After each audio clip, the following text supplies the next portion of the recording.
This is the Israeli Navy. You are approaching a blockaded zone. If you wish to deliver aid to Gaza, you may do so through the established channels. Please change your course toward the port of Ashdod, where the aid will undergo a security inspection and then be transferred into the Gaza Strip.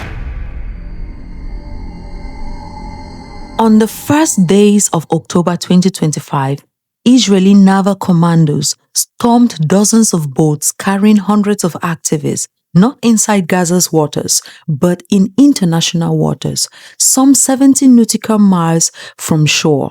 Shock and outrage rippled across the globe, but here, this is not the first time. 15 years earlier, in May 2010, another Gaza aid flotilla was intercepted by the same people, Israelis. That raid left 9 activists dead on the Turkish vessel Mavi Marmara, sparking a diplomatic crisis and global condemnation. Now, history repeats itself with the Global Sumud Flotilla.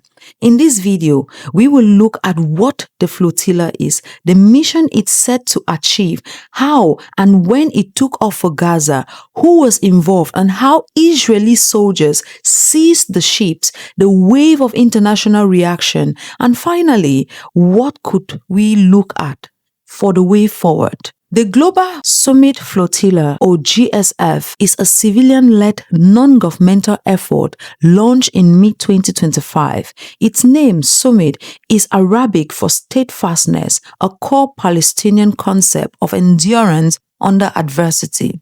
Its mission was simple in words, but apparently radical in practice: to challenge Israel's naval blockade of Gaza by sailing humanitarian aid directly to the shores while drawing global attention to the humanitarian crisis inside. This looks like a mission that everybody should step on board with because it is affecting regular civilians, right? But that doesn't seem to be how this goes. Let's keep on.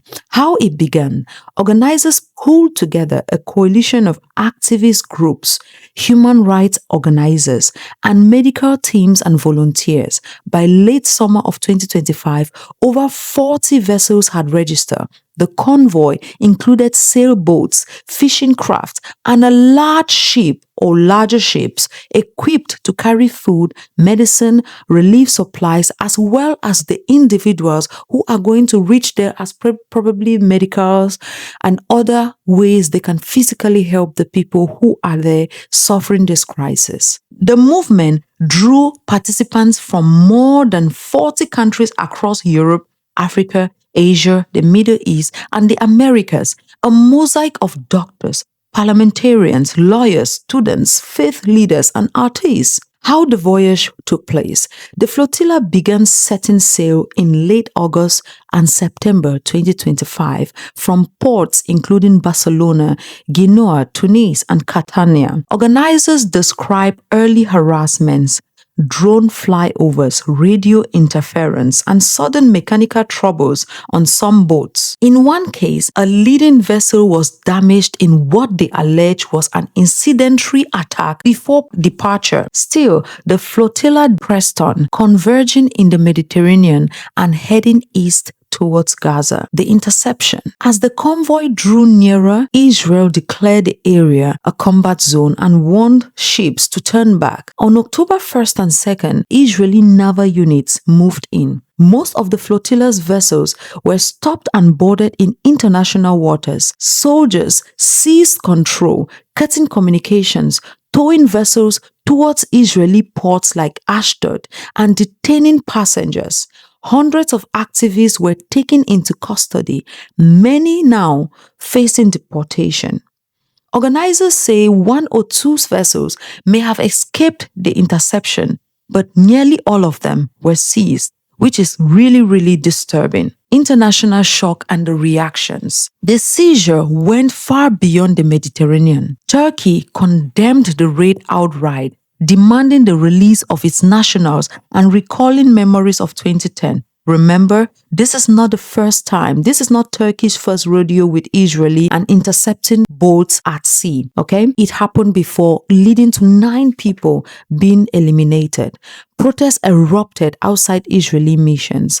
South Africa denounced the action, noting that one detainee was Nelson Mandela's grandson, and tied the incident to its own legal case against Israel at the International Court of Justice. Remember one of the videos we did before, we were talking about how Bibi Netanyahu has a lot of cases with the International Court of Justice, and apparently South Africa seems to be one of the countries that is holding him to the court. European states such as Spain, Italy, and Ireland expressed concerns for their citizens, while Italian unions and political groups organized mass demonstrations in solidarity with the flotilla. Now, recent reports I am watching this morning shows that Italy actually deployed some ships or some military effort in order to assist the flotilla with carrying on their mission, or at least rescuing those who have been detained. Across Latin America, several governments issued statements of protest, with some downgrading or suspending diplomatic ties in response. In the wider global south, leaders from Pakistan, Malaysia, and others condemned the interception as an assault on humanitarian efforts. Civil society voices, including artists, writers, and rights advocates, amplified the outrage, and the protests erupt in capitals from Cape Town right down to Madrid. And for those who have not been able to make it right to the front lines of protest, so many of them are expressing themselves on social media, Twitter, and every other platform available, which is why I am helping my own voice to bring attention to this thing, because this is something that people need to pay attention to. This has a lot of implications, not only to those in Gaza, but other people in different countries. And if this precedent is set and allowed to continue, it will be a very, very bad precedent for many other situations to arise. Legal and political stakes. At the heart of the crisis lies a legal battle over maritime laws and blockage. Israel insists in naval blockade of Gaza is lawful. They insist that it's lawful, and that that Israel has the right to intercept ships bound for the enclave. But flotilla organizers and many legal stakeholders argue that the blockade constitutes collective punishment of civilians, and the peaceful humanitarian convoys should never be treated as hostile threats. And it baffles me. I don't understand what Israel was considering as a threat in these boats. The food, the baby supply, the medical supply, I don't understand what it posed as threats to them. But then, while watching one of the reporters this morning and one journalist who has been covering this thing very meticulously, he made a very profound statement that rang to me, and it made sense. He said Israel has been using two very important weapons in spite of the other ones they've been using. But the two most important weapons they have been using, one is famine, starving the people of Gaza, and two is information war or lies and disinformation.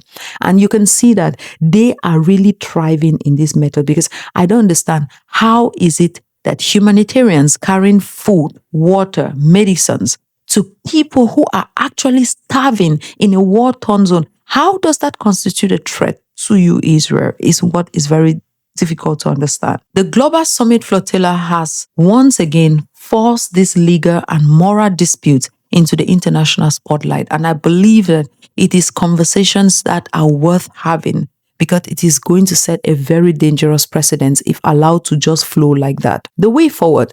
By early October 2025, most participants were in Israeli custody, awaiting deportation, while diplomatic pressures are mounting for their release.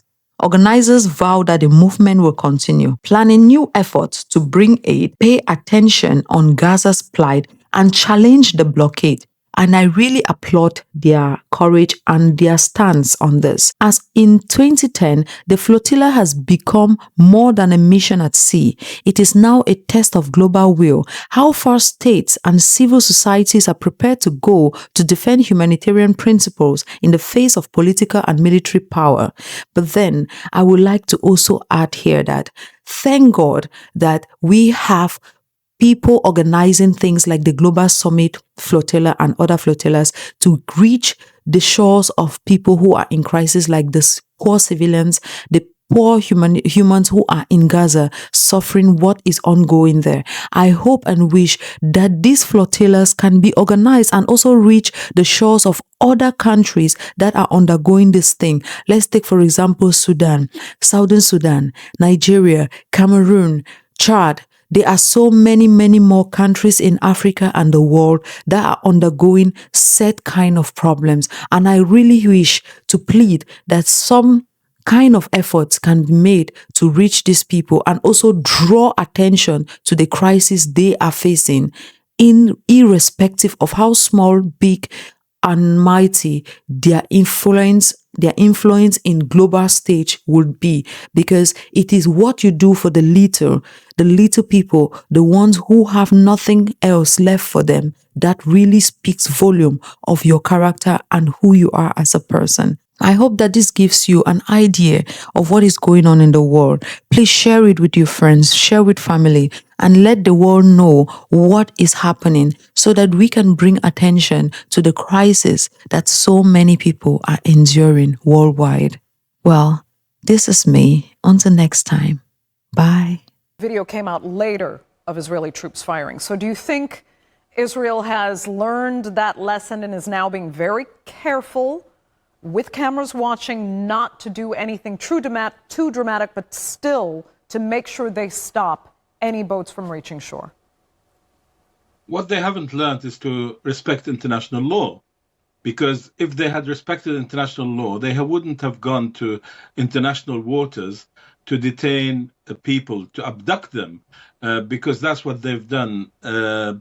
I think, unfortunately, Israel has isolated itself, and we saw Netanyahu speaking to an almost empty General Assembly at the UN.